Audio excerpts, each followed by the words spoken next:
Poytaxtimizdagi Toshkent davlat transport universitetida aviatsiya va kosmik texnologiyalarda ta'lim va ilmning dolzarb muammolari mavzusidagi ikkinchi xalqaro ilmiy-texnik anjuman bo'lib o'tdi. Mamlakatimizda aviatsiya va kosmik sohani yanada rivojlantirishga qaratilgan sa'y-harakatlar natijasida kadrlar tayyorlash tizimi takomillashtirilyapti. Malakali kadrlar tayyorlash jarayonida xalqaro hamkorlik muhim ahamiyat kasb etadi. O'z o'rnida bu soha vakillari uchun kengroq imkoniyat degani.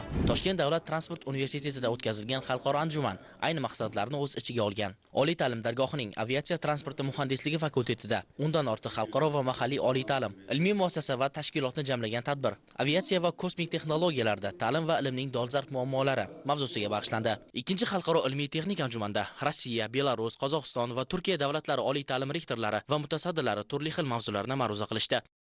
Toshkent'e bu ikinci gelişim.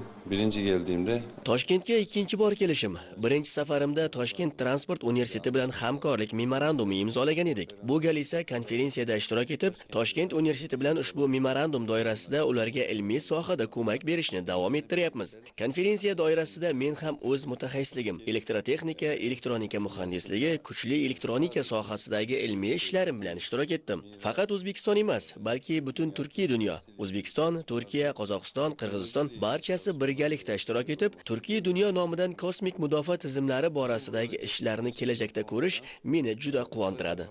Bundan tashqari xorijiy hamda mahalliy mutaxassislar va olimlar, professor o'qituvchilar, magistrant va iqtidorli talabalardan 100 dan ortiq ilmiy ish taqdim etildi. Shuningdek, anjuman doirasida bir nechta yo'nalishlar bo'yicha sho'balar ishi tashkil etildi. Ushbu sho'balar turli xil mavzularga aloqador, muammo va yechimlarni hal etishi bilan ahamiyatli. Muhim yangiliklardan biri, endi yurtimizda uchuvchilar tayyorlanadi. Bir necha yillar oldin imkonsizdek tuyulgan, talabalar uchun orzuga aylangan ishlar endi haqiqatga aylandi. Avvallari uchuvchilik sohasida o'qimoqchi bo'lganlar Rossiya, Belarus, Janubiy Koreya davlatlarida ta'lim olishi kerak bo'lgan. Imzolangan memorandumlarga asosan dual ta'lim sohasida tahsil olishni boshlagan talabalar Koreyada malaka oshirishlari mumkin bo'ladi.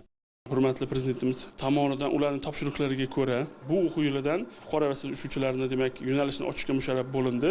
Xorijiy ta'lim muassasalari bilan birgalikda dual ta'lim yo'lga qo'yilgan hamda havo kemalarining parvoz ekspluatatsiya yo'nalishi, ya'ni fuqaro uchuvchisi yo'nalishi ham bu o'quv yilidan ochganmiz. O'zbekiston Airways bilan hamkorlikda guruhimiz 25 nafardan va qo'shma ta'lim dasturida Koreya kosmik universiteti bilan birgalikda 23 nafar talaba tahsil olmoqda. Eng iqtidorli talabalarimizdan o'quv yili oxirida Airbus kompaniyasida amaliyotda o'tishini tashkil qilish bo'yicha ishlar olib borilyapti. Shu bilan birgalikda aviatsiya sohasidagi shu aviatsiya transporti muhandisligi fakultetining professor o'qituvchilarini Airbus korporatsiyasida ishlab chiqarishdi. U yerdagi demak barcha tizimni o'z ko'zi bilan ko'rish, u yerdagi mutaxassislar bilan ham fikrda bo'lish uchun malaka oshirish kurslarini ham ular bilan hamkorlikda kelishilyapti. Mazkur ilmiy anjuman xorijiy va mahalliy professor o'qituvchilar, sohadagi yosh olimlar va mutaxassislar, ilmiy izlanuvchi va talabalar uchun o'zaro fikr almashishda, hamkorlikda ilmiy loyihalar ustida ishlashga zamin yaratadi. Prezidentimiz